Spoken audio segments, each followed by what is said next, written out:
And so that will then take place for January through December of 2025, but my employer will provide benefits for me through January, which is why we selected the January 3rd date. The other reason we selected January 3rd is that for about 5 years now, I've been taking a 2-week vacation after Thanksgiving, which they will still give me, which I think is amazing.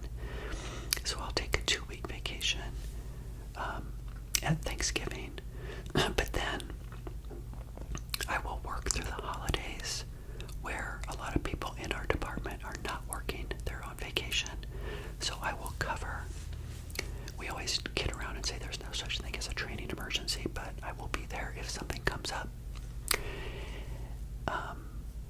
And, support the department through that time like I normally do.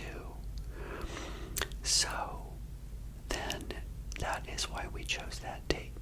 So I guess in my mind it is set in stone. And so what I decided to do, obviously, is I'm starting to share that date with other people now, because it then solidifies in my brain that I'm really going to do it, right?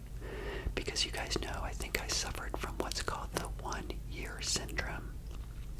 So as you get older and you start doing really well with money, trust me, you're going to start thinking about maybe going into early retirement.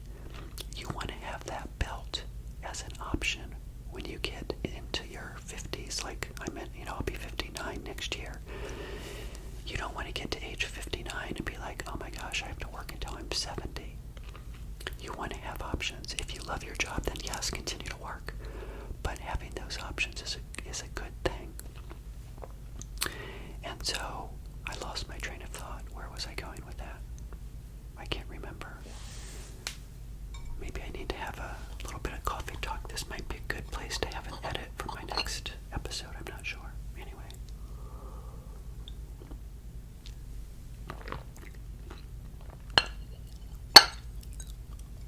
Where was I going with that thought? I'm not sure.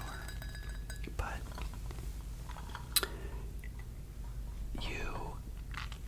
you want to have that opportunity to go into early retirement. So I've got that set in stone. January 3rd is my retirement date. So, as you're building your wealth, how you celebrate things, and you, to yourself and maybe with others, you celebrate.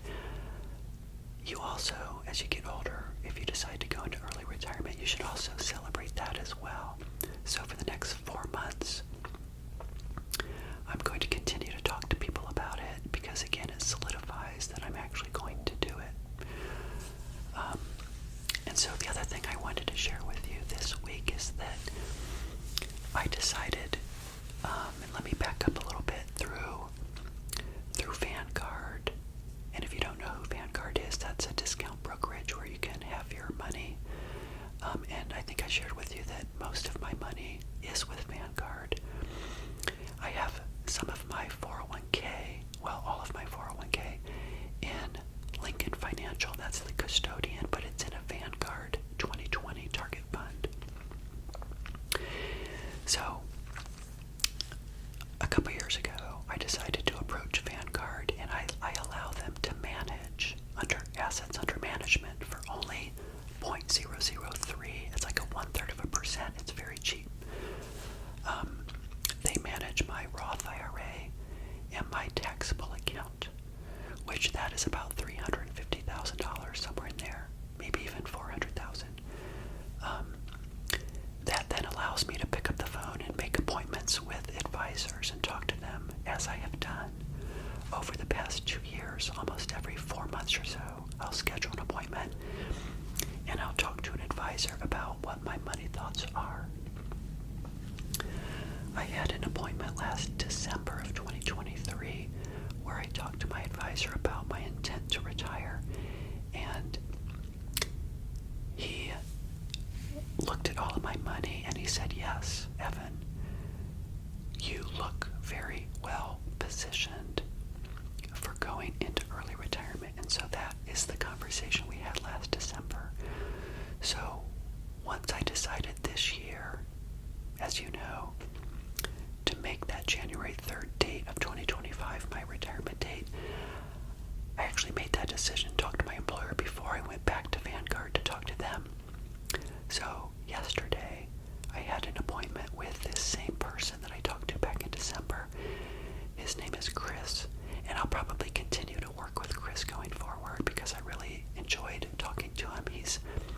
5 years younger than me. He's got about 20 years of experience with his own financial advisory firm before he joined Vanguard. And I really enjoyed the conversation I had with him yesterday because I said, Chris, I want to go into early retirement. I have my date. And he said, okay, what would you like to talk about? And I said, well, what are my strategies? Alexa, stop.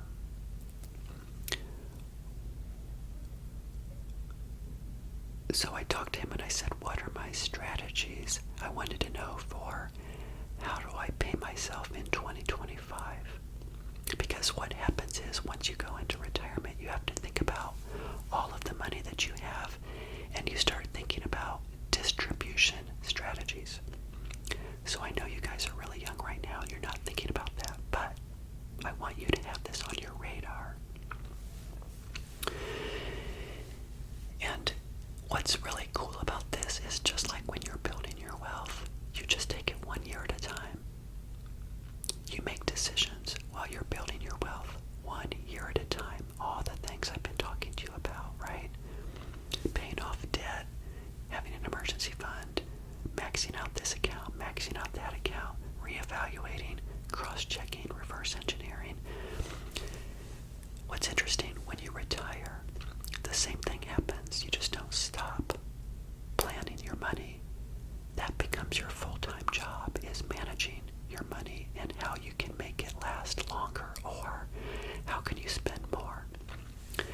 So this week when I was talking to Chris, he said, well, tell me what your thoughts are. And I said, well, as you know, I've been saving a bunch of cash, $100,000 in CDs. I think I shared with you guys before, I'm sure I did, that I have 2 CDs. One that's maturing next June and one about a year after that. So they're like 4 or 5%, 5% actually. They're really high. So I have $80,000 captured in CDs. I have $20,000 in an iBond, which I consider the iBond a short-term reserve as opposed to being a bond like an investment type bond. So I have that earmarked in short-term reserve. So I said, Chris, I will have at the end of 2024, as long as I get the normal bonus that I normally get, which I probably will, I will have $150,000 in that total bucket of short-term reserves, right? The 80,000, the 20, the money market, etc. I will have 140 if I don't get as much of a bonus, but let's just call it 145. Split it in the middle, right? So I said, Chris, I think for 2025 I should just spend the cash. And he goes, well, tell me again, what are your expenses? And I said, $25,000. And he said, what? I said, $25,000. He's like, really? I'm like, yeah.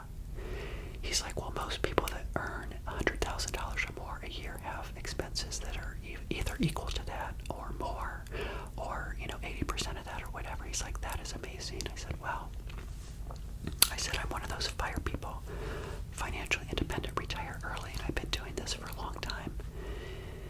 And you guys know I gave you that rundown previously in another episode of that $25,000.